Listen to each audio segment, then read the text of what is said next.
বলছিলাম যে আপনি যদি কাজটা ঠিক করে না করতে পারেন তাহলে কিন্তু আমাদের প্ল্যানটা সাকসেসফুল হবে না, এটাই বলছিলাম। না না, কি কাজ কি?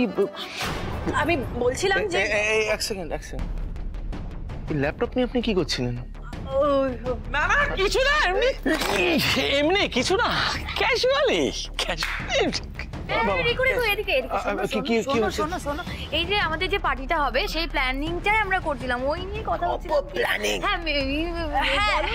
হ্যাঁ মানে ঋতুজা দি আমাকে ডেকোরেশনের দায়িত্ব দিয়েছিল, এবার কেমন ডেকোরেশন করব সেটা তো দেখতে হবে আমাকে, সেটাই দেখছিলাম।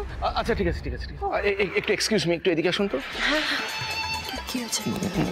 বলছি বাকি সব প্ল্যানিং তো হচ্ছে, যে আমি যে কাজটা আপনাকে দিয়েছিলাম সেটা নিয়ে কিছু ভেবেছেন তো? হ্যাঁ ও বিটকেল বাবু, আপনি কেন চিন্তা করছেন? আবার বিটকেল? I don't like that word, আমার ভালো লাগে না, বিটকেল কথাটা আমার পছন্দ না। ওকে চিল রিল্যাক্স, আমি আছি তো, আমি করে দেবো, ভরসা রাখুন না। আপনার উপর ভরসা? নো ওয়ে, কোনোভাবে সম্ভব নয়।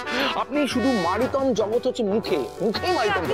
আপনি আবার আমার ভাইয়ের উপর পাতলে ঝগড়া করছেন? না এই শুনুন, আমাকে না একদম চটাবেন না, হ্যাঁ একদম চটাবেন না। আপনি ভুলে যাবেন না, আমার হেল্প ছাড়া কিন্তু আপনি ওই সিংহের গুহা থেকে বেরোতে পারবেন না। হ্যাঁ, বারবার আপনাকে সাবধান করে দিচ্ছি। মাই গড, কি উদ্ধত একটা মেয়ের হতে পারে আমি আর ভাবতে পারছি না, জাস্ট ভাবতে পারছি না। আপনি আমাকে কি ব্ল্যাকমেল করছেন, থ্রেট করছেন আমায়? By any chance? আমি আপনাকে সাবধান করছি আপনার মঙ্গলের জন্য। আটি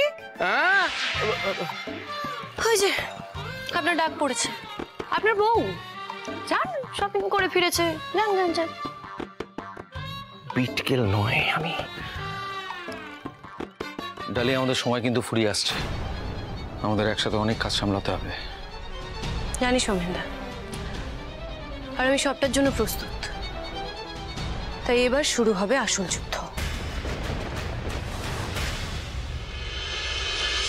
ও দাদারা, ও দিদিরা, একবার চেখে দেখে যান। 80 টাকা জোড়া, 80 টাকা জোড়া ডাব, একেবারে গুড়ের মতো মিষ্টি আছে, একবার চেখে দেখে যান। ও দাদা, ও দিদিরা। চাপ বাবা, 50 টাকা পিসের ডাব একেবারে এক ধাক্কায় 80 টাকা জোড়া নেমে এলো। আরে এটা ব্যবসায়িক কৌশল আছে, বিজনেস স্ট্র্যাটেজি। হ্যাঁ, আর তাছাড়া খদ্দেরও তো আসছে না, দাম তো কমাতেই হবে। তা ঠিক, আপনাকে একদম ডাবলা সাজা সার্থক মানিয়েছে বটে।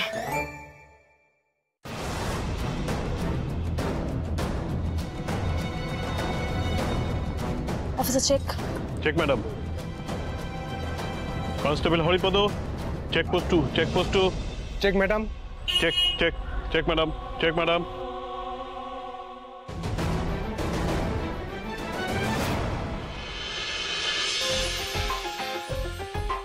এই বলছি, আমারই ডাব তো কেউ কিনছেই না, পুরোটাই লস হয়ে যাবে মনে হচ্ছে। তার থেকে বরং তুমি এই ডাবটা খাও, মানে রোদে দাঁড়িয়ে আছো, শরীর খারাপ করবে।